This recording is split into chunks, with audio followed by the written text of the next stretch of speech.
Hi there, it's Kevin with RogueDeckbuilder.com, here with the last final spoiler video for the Rivals of Ixalan, and then we'll get on to trying to do a top 10 list. I also have a juicy commander deck that is up and coming with a tally.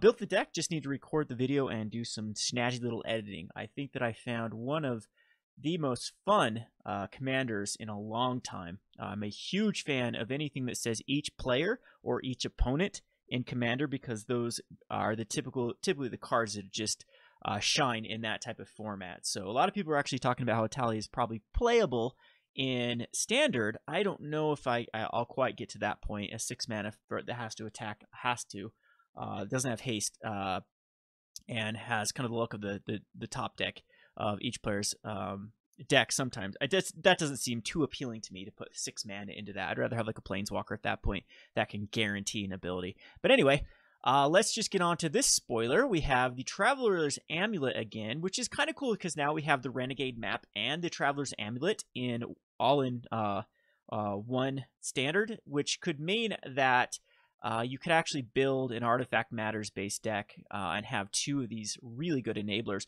They're very similar to each other. They both enable Revolt very well, but I think that the Traveler's Amulet will see play. We have the Cleansing Ray, which can destroy a vampire or an enchantment. This is a great sideboard card if the enchantment decks like Hidden Stockpiles, Anointed Procession, and could also kill vampires. So if a vampire deck ever becomes tier 1, Anointed Processions is still a tier 1 or tier 2 deck. This could easily be a sideboard slot card, other than that it is sorcery speed, so keep that in mind. The Blazing Hope, exile target creature with power greater than or equal to your life total. That one is kind of awkward with the Blazing Hope because that's your life total can be very, very low. There could be some decks in Modern that could like to throw this in. Still, though, this is kind of a very awkward card. By the time that's going to be useful, you're going to be very, very low on life. So we have the Sanguine Glorifier, 3 mana or 4 mana for a 3/3. When enters battlefield, put a +1 counter on another target vampire you control. So now the vampires are getting the Merfolk ability of getting +1/+1 counters, huh? Okay, that's fine. Divine Verdict gets a reprint. The Exultant Sky Marcher, a 2/3 flying for 3 mana, is your nice little filler card in the vampire flying slot. It seems like that both now pirates and vampires do a good job of clogging up the board in the air. And of course, this is going to be a decent card as a anti kind of pirate type card. It looks like Legion Conquistador is getting another reprint. That must be in some sort of box set, right? No, it's actually in the set. Do they want us just to draft these higher? This is kind of cool on a little set because you're going to get a bunch of these. If you ever do triple of this Rivals of Ixalan, there's probably a lot of Legion Conquistadors running around, so I highly suggest picking these up quickly. Luminous Bonds, 3 mana for an enchanted creature can't attack or block, so this is the exact same thing as Pacifism, but 1 mana more. Isn't there one like this in the past in this format, though, in the previous set? Majestic Heliopteris, however you pronounce that. Heliopteris. I think that's how you say it. Anyway, 4 mana for a flying, attacks another target dinosaur, gains flying. We've seen these type of cards be printed before. This is a decent little card in its. I think that was Aether Volt that gives everything flying when it comes into play, but this is every time it attacks. Martyr of Dusk. Oh, so anyway, so we have a pretty good on curve. We have a 3-drop that taps down a creature, and then now we have a 4-drop that gives something flying. So you can make this like white tempo dinosaur deck in limited that can just continue to give all your things evasiveness. So Martyr of Dusk, 2 mana for 2/1. When it dies, create a 1/1 vampire creature token with lifelink. This is actually a pretty sweet card because we've seen these. This is Doom Traveler. Doom Traveler is to leave back a spirit, but the upside is you get a 2/1 for 2, so it's a bear, and you get a 1/1 white vampire creature token instead of the flyer. So I think this is very playable. Doom Traveler was played in its format. This doesn't work with some of the exile type cards, but I don't think you want to be using an exile card on Martyr of Dusk anyway. So if it gets Magma Sprayed, I guess is the only thing that takes that away. But if it gets shocked, you're going to get back a 1/1 vampire creature token with lifelink. That is not bad at all. Raptor Companion gets another reprint as well. The Snubhorn Sentry, 0/3 dinosaur. So we finally get a dinosaur, a small dinosaur with Ascend, and it will get +0/0 as you have the City Blessing. Interesting little card for 0/3. That then if you can get 10 permanents, it becomes a 3/3. So I kind of like the take on that. A Sun Sentinel is a 2/2 vigilance for 2 mana. It is just a human though, so it misses all the tribal stuff. So this is kind of an awkward card, but 2/2 vigilance is not terrible in limited. Vigilance is actually very underrated. Allows you to put your opponent in some weird positions, whether they want to block or like you can attack in with this. They have a 3/2, for example. It just kind of shuts down their 3/2 because they're not going to want to attack into your 2/2 vigilance. They're not going to want to block your 2/2 vigilance. So a lot of times you get that free damage in until they have a way to actually trade with the Sun Sentinel. We have the Mistcloaked Herald, 1 mana for we get another one of these. I thought we had one of these in the format already. A 1/1 unblockable Merfolk. No, that was in Theros. So this is getting interesting. Too bad it's a Merfolk Warrior. I was hoping this would be another rogue, because then we have the rogue Merfolk rogues in Pauper would actually be a thing. And this, so now we do have double Merfolk. Warrior's kind of an awkward tribe though in blue. Not a lot of blue warriors out there. But the Merfolk tribe now has 2 1/1 unblockable creatures. They might actually have more if we even go back. I think they had one clear back in Lorwyn. You could build a whole deck out of these. That's kind of the problem with Magic. The more these sets, the more sets increase. It's gonna be Commander and Pauper, Modern. They're all gonna get, I think, less diversity in the types of cards when you keep producing like. I mean, what comes to the point where you don't want more of them? But say we get like even another Elvish Mystic reprint, you can make like an entire deck out of Elvish Mystic type cards. Anyway, so Sailor of Means is a reprint again. Siren of Reaver, a 3/2 with raid, costs 1 less if you attack the creature. That's not terrible. That actually curves nice. That's a pretty sweet card in limited. 3/2 flying for 3 mana on turn 3. That's very potent. There's a world of difference in limited between the 4 and the 3 slot. That 4 is where you're really starting to get your game plan established. So you want a card on the 4 that is going to really impact the board. So sometimes a 3/2 flyer on turn 4 is not nearly as potent as like a 3/2 on turn number 3. Soul of the Rapids, 5 mana for a 3/2 flying hexproof. That's an interesting little card. But it's a lot of times the hexproof for like a Bogles type deck needs to be less than 5 mana or 4 mana. So I don't know if Standard's can be able to just pump this up with any sort of enchantments. We have some cartouches still that are really cool in the set, but definitely a nice little finisher for like a blue-white control or blue-black control unlimited. Spire Winder, a 4 mana snake. Snake! Come on. Snake? Why would they put a snake in a dinosaur format? I mean, it even looks sort of like a dinosaur. It can get away with a dinosaur. It has wings and feathers just like the other dinosaurs. It's got a sanding. It's plus almost one of City's Blessing. Okay. The Sworn Guardian, a 1/3 for 2 mana. Whoop-de-doo. Water Knot, 3 mana. You enchant a creature. It doesn't untap during its controller's untap phase, and it taps it down. We've seen that a bazillion times with a bazillion other names. The Canal Monitor, another dinosaur they created as a lizard. Jeez. The first, so 5/3 for 5 mana. Very, very filler. Dark Inquiry, 3 mana for choose an on-land card from it. That player discards that card. So 3 mana for the don't we have just a better option at the moment in the choose one, target opponent discards a card or exiles a card from their hand or sacks a creature. So Dark Inquiry is kind of awkward. Of course, it's fine for limited if you're going up against a deck that this is really potent against. Grasping Scoundrel, 1 mana for a 1/1. This is another pirate, and it gets +1/0 as long as it's attacking. So this is a 2/1. This is actually very playable. So I think that we're spoiled. Wizards went all out on the tribal. I think we have plenty. So what's not going to keep back the tribals, the pirates, the vampires, and merfolk and dinosaurs is not the amount of them. I think that we have great cards in each one of those slots. It's just going to be if those are going to be viable type. If tribal is going to be viable in a format that is very hostile to go-wide strategies.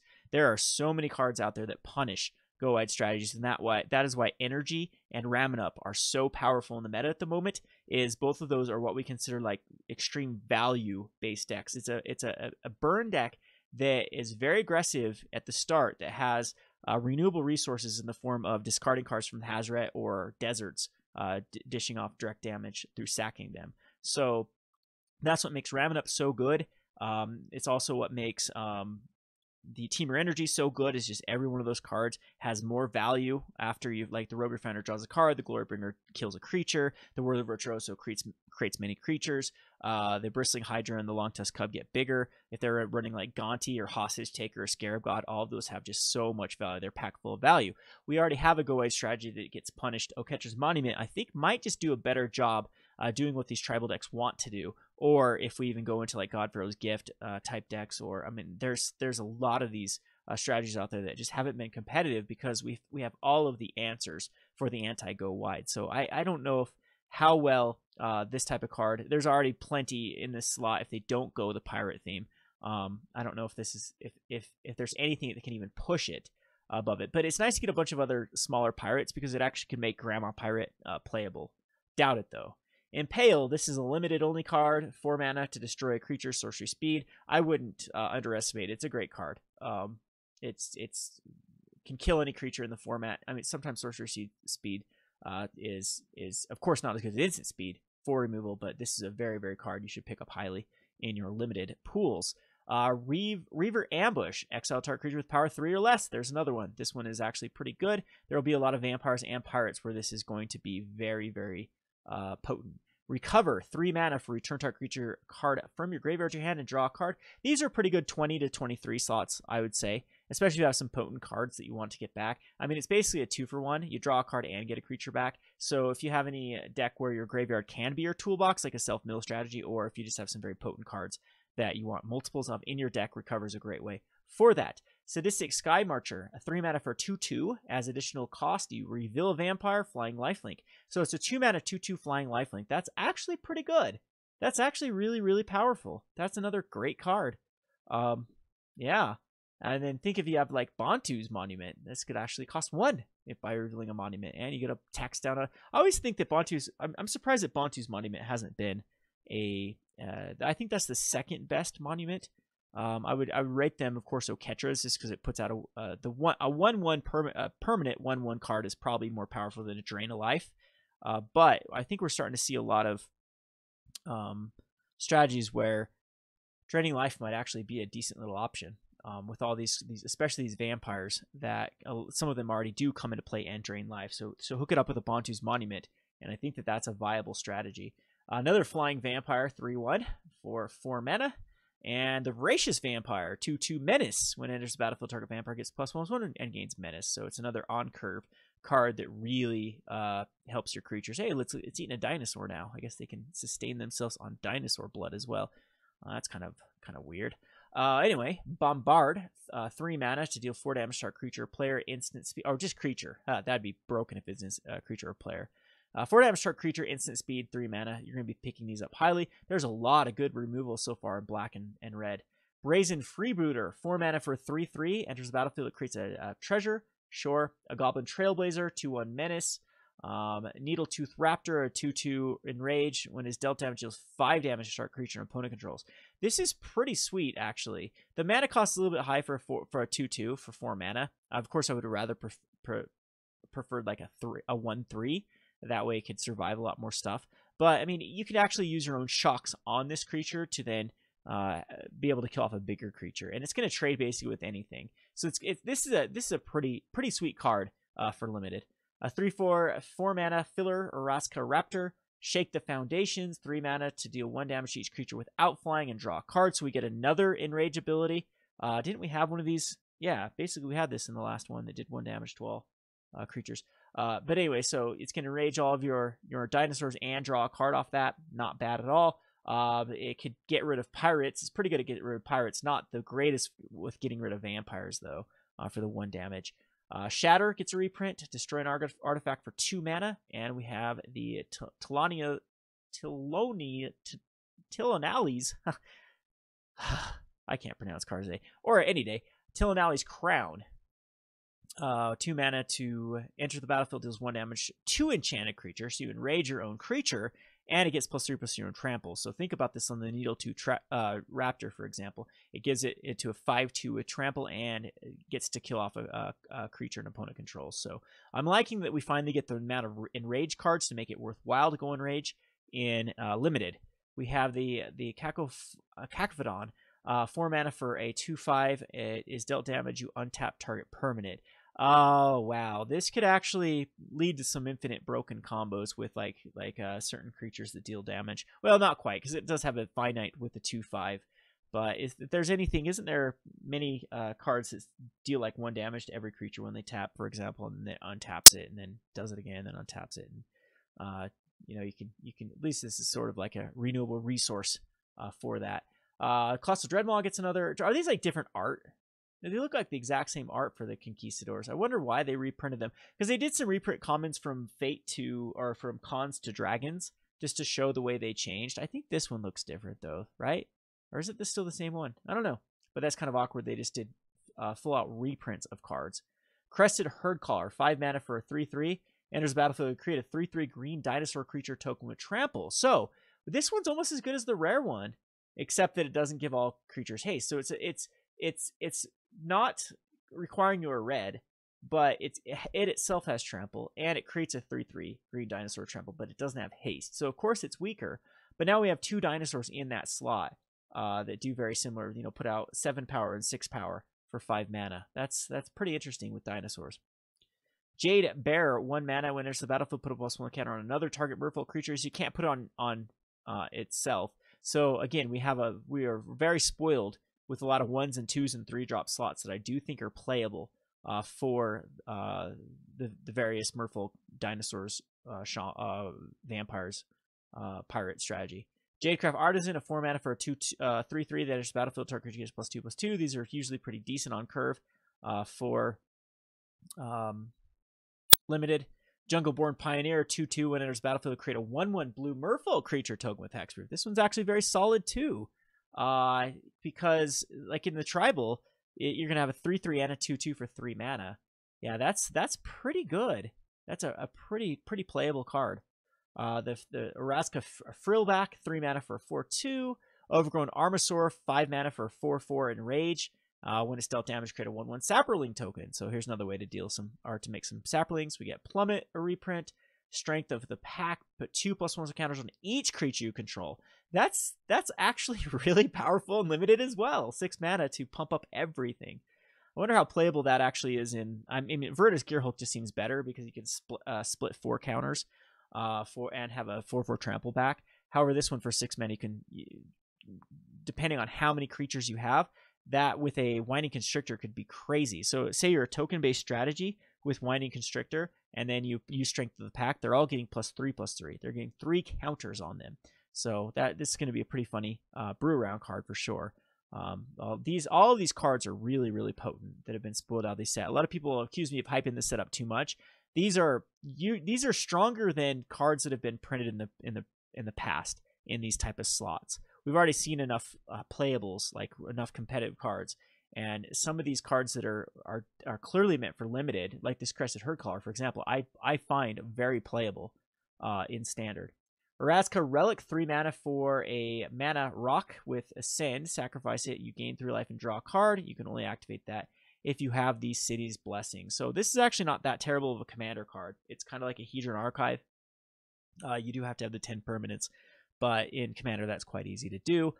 Speaking of another card with the Marionette Master, this card's not terrible because Marionette Master can flood out the board, and then this is another something that can sack itself to trigger it off, and you still get a draw card out of it. So, of course, this would be much better if it was 2 mana rather than 3, but 3 mana I still think, you know, is not too terrible. We get the enemy colored lands, a reprint. Strider Harness, which is a 3 mana for a 1 equip that gives +1/+1 in haste. We have the Stampeding Horncrest, which is a 5 mana for a 4/4, and as haste, you have another dinosaur. The Squire's Devotion, creature gets +1/+1 in lifelink, and when it enters the battlefield, create a 1/1 vampire creature token with lifelink. So it's very similar to the Cartouche, except it's 2 more mana. So that's going to be a big difference there. The Slippery Scoundrel. I wonder if they want this in the Bogles deck in Pauper. I don't quite think so, because lifelink is one of those I think is a little more tough for them to get. They have the Armadillo Cloak. But I don't know if that Cartouche is just 1 mana though. I think that's going to be the big difference. The reason why they like these cards though is it creates the 1/1 vampire, so it protects them versus like Devour Flesh or Chainer's Edict or Innocent Blood in Pauper. Okay, the Slippery Scoundrel, 3 mana for a 2/2 Ascend, has hexproof and can't be blocked if you have the City's Blessing. The Sea Red, +2/+1 in first strike. At the beginning of your end step, if you didn't attack with a creature this turn, you sacrifice it. Kind of awkward for a 2 mana. This enchantment is pretty bad, actually, because this is like where they usually are at common power level, a 2 mana for 2/1 first strike. And you have to attack each turn with it. Yeah, I'm not a fan. I think they could have easily given this +3/+1 at the uncommon to make it worthwhile. Riverwise Augur, 4 mana for a 2/2, and enters the battlefield. You draw 3 cards and then put 2 cards from your hand on top of your library. Pretty sweet card because it's a brainstorm on a creature, and you still get back a 2/2, and you draw a card. So you got to think it's very similar to like Rogue Refiner in that it's replacing itself. And it's a little bit better than just drawing a card. I mean, you're definitely going through 3 cards, and then you can throw cards back from the top of your library. So if you have any shuffle effect, like an Evolving Wilds, you can then get rid of them, or any other shuffling effect for that matter, or Scry effect. So I think that this card might be a lot more playable than I'm going to give it credit for. The problem is 4 mana is reasonable. 3 mana is where this card wants to be. 4 mana is reasonable because that's like Gonti. You're doing something and leaving back a card. Plus, if you have ways to flicker this is always fun. With the God Pharaoh's Gift type strategies, this is replacing itself, and it's digging you deeper to try to find your God Pharaoh's Gift. So it might be playable in the God Pharaoh's list. We have the Relentless Raptor, a 2 mana for a 3/3, and it has to attack or block each combat. That is not bad at all. Vigilance, 3/3. Yeah, this card's actually pretty sweet. Relentless Raptor for that strategy. Reckless Rage deals 4 damage to target creature you don't control and 2 damage to target creature you control. Oh boy, I love this card because it kills off a creature an opponent controls and enrages your dinosaur. This is awesome. This is a great card in Limited. And if Enrage ever does become something in Standard, this is going to be a very good card for it. Oathsworn Vampire, 2/2 for 2 mana, enters the battlefield tapped. You may cast Oathsworn Vampire from your graveyard if you gain life this turn. Another pretty sweet card for this card can definitely be broken in multiple formats, as gaining life is quite easy to do.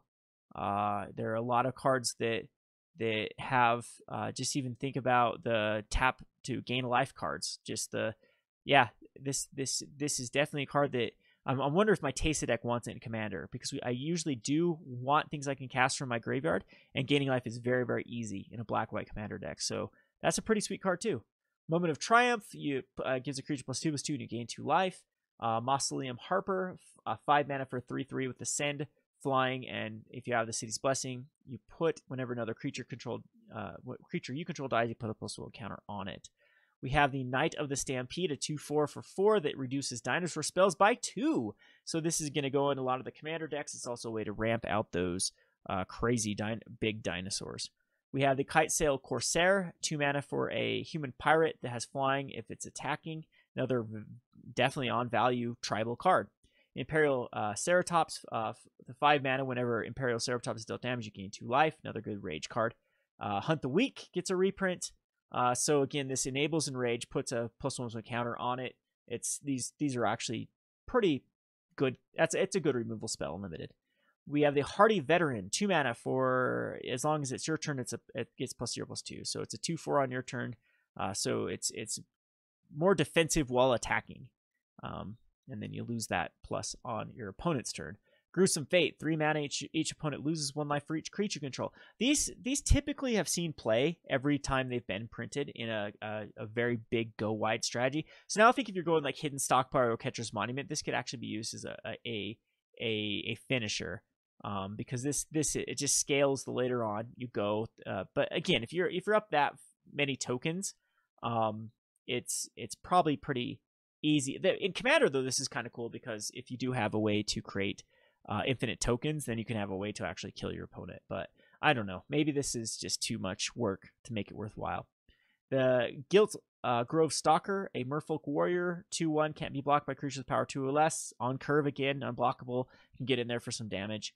Fathom Fleet Border, 3 mana for a 3/3. When Fathom Fleet Border enters the battlefield, you lose 2 life unless you control the pirate.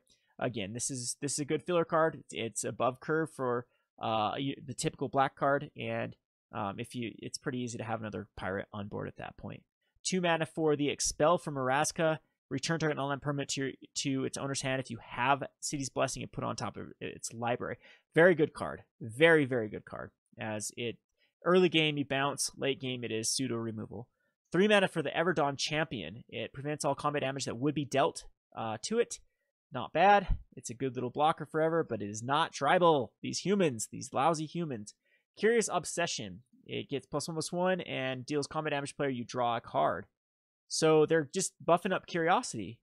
But if you didn't attack those, you have to be playing this on a turn when you're going to be attacking in. So it's kind of like a buffed up Curiosity.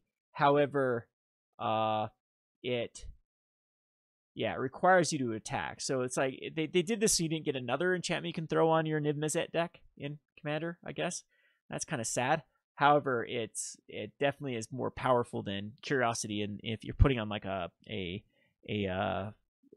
what's the unblockable Merfolk, for example. This is a great card to throw on that unblockable Merfolk. Or here you go, like a pirate that has flying when it's attacking. It's a 3/2, and this is going to be a very, very good card in limited. Crashing Tide, 3 mana. Crashing Tide has flash as long as you control a Merfolk. Return target creature to its owner's hand. So it's a repulse if you control a Merfolk. Draw a card. This is a really, really good card. Even at sorcery speed, this isn't terrible. I'm going to be picking up these very highly in draft. Charging Tuscadon, 5 mana for a 4/4 trample. If it would deal combat damage to player, it deals double that damage to that player instead. So it's got double strike towards a player. Aggressive Urge, 2 mana for target creature +1/+1 and draw a card. I believe this is a reprint. Not a bad little card to work with like prowess type cards or just heroic type strategies too. I wish it was a +1/+1 counter, but that might just be too good at that slot. Pride of Conquerors. We have 2 mana sand creatures you control at +1/+1 until turn. If you have the City's Blessing, you get +2/+2. Shore and a token-based strategy, not bad. Stormfleet Swashbuckler, 2/2 ascend. Has double strike if you have the City's Blessing, so it gets better as time goes on. And I think there were only a couple. I think we got to Pitiless Plunderer yesterday. So we have the Hadana's Climb, 3 mana. At the beginning of combat on your turn, put a +1 counter on target creature you control. Then, if that creature has 3 or more +1 counters on it, you transform it.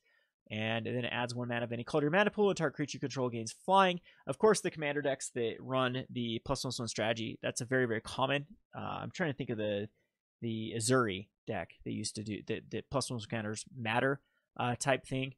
This is going to be a pretty good card in that deck. And then we have the Winged Temple that gives target creature you control flying and +X/+X. So first of all, Walking Ballista and Winding Constrictor look really cool with this card, or anything else that can add a lot of counters early. Think of Long Tusk Cub even. As early as turn 3, you could be flipping this Winged Temple of Vraska, because you could go Attune with Aether, Long Tusk Cub, and then you put a counter on it. Nope, not quite. It'd have 1 counter and then have 2 counters, and then it would need to. So there's probably a way you can get this to flip quite early, though, on turn 4. Turn 4 is going to be very easy to do so. And then once it flips, giving a creature +X/+X, where it's equal to its power and flying, evasiveness. So there's already the kind of Electrostatic Pummeler deck that's in these colors that they might, they already run the Long Tusk Cub, they might want a 1 of in the deck, as it gets value. And yeah, each combat, so it's every turn you're getting value. So I like this type of card, because it's if it kills the creature that your first counter's on, so what? You have another creature, and eventually you can get this flipped. It's of course just a land, so it's already paid for itself there for ramping wise, and the value of this is actually pretty sweet. So this is a nice card. Wayward Swordtooth, 3 mana for a 5/5. You may play an additional land on each of your turns. Can't attack or block unless you have the City Blessing. This is actually a pretty sweet card. I'm going to probably throw it in Animar for Commander. The thing is that who cares if you can't attack or block? Think of this as just like an enchantment for 3 mana that turns into a 5/5 once you have City's Blessing. Would that be more playable? I mean, this dies to creature removal, for example. But I mean, it doesn't even die. Harness Lightning at that even point is tough to put the to kill this Wayward Swordtooth. Then it allows you to go towards City's Blessing a lot quicker by playing those additional lands. So like I've been specking it Hour of Promise just as a way to enable City Blessing. I think that if there's a deck that wants like City Blessing Matters, Hour of Promise is a good card for that. And so I think that like a land ramp, isn't there another card that gets a card on the battlefield and then you put one into your hand? I swear there was one that does something similar to that from one of the earlier sets. But if so, the Hour of Promise puts out, if you have the dinosaurs, it will put out 2 zombies and then 2 lands. So one card puts out 4 towards the City Blessing. The Wayward Swordtooth would be 5. The other 3 cards are actually the 5 cards to be able to cast the Hour of Promise would be 10. And so you could get this out. You could go Hour of Promise. What would this be? Turn 4, drop a land and drop another land for Wayward Swordtooth, and then you would have a turn 4 5/5 that has already got you some value and is now have the City Blessing online. So any other card that has City Blessing effects would actually be relevant. So this isn't bad. The other card, the Rags, or the one that Revel in Riches, or what's the 7 mana red spell that puts a treasure for each land you control, that has some pretty sweet synergy with this too. So the thing I like about this set, and I guess in closing with the spoiler, now we spoiled every card, is this set does seem to have a lot of synergies. There are only a few cards that I just think, if you compare it to like Kaladesh, if you compare it even going back further to Oath of the Gatewatch, or a lot of cards were just independently good of other cards. This set seems to me that there's a lot of cards that are scenario good. Like if you put them in the right synergies or the right curve, or so what I'm trying to say is that this set really rewards deck builders.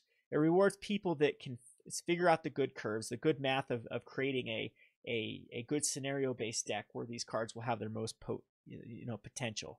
So I'm still giving the set an A++++. This is one of the best sets that I've seen in a long time, which is a very, very encouraging, since Ixalan was pretty meh. So I don't know. I'm a huge fan so far of what we've seen. I tend to get overexcited. That's the extrovert intuition in my personality, where it's like ideas and possibilities and connections and all these shiny little new toys to play with. And then, in practice, these cards sometimes end up being a dud.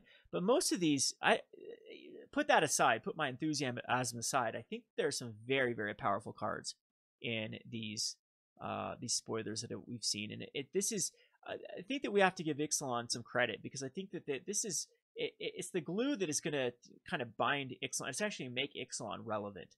And maybe we don't even need a ban in Standard. I still want one, because it's still hard for me to see a scenario better than first turn Attune, second turn Long Tusk Cover, Glint Sleeve Siphoner, and then have it backed up with there still hasn't been a card that I think is quite the power level of like Glorybringer or Scarab God.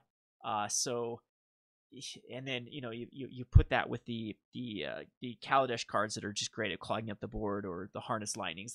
There isn't quite a card that have been on those even Torrential Gearhulk level, I would say, from Rivals. But there are definitely some brew-worthy cards, some cards that do very well in the right deck, in the right situation. So anyway, hope you enjoyed this spoiler video. We'll get on to a top 10 list of cards that I want to brew around. It will probably be out tomorrow, and so be looking forward to that. And I'll be working on a tally all afternoon. Hopefully we can get that up by the end of the weekend for the Atali Commander deck. Anyway, this has been Kevin with RogueDeckbuilder.com.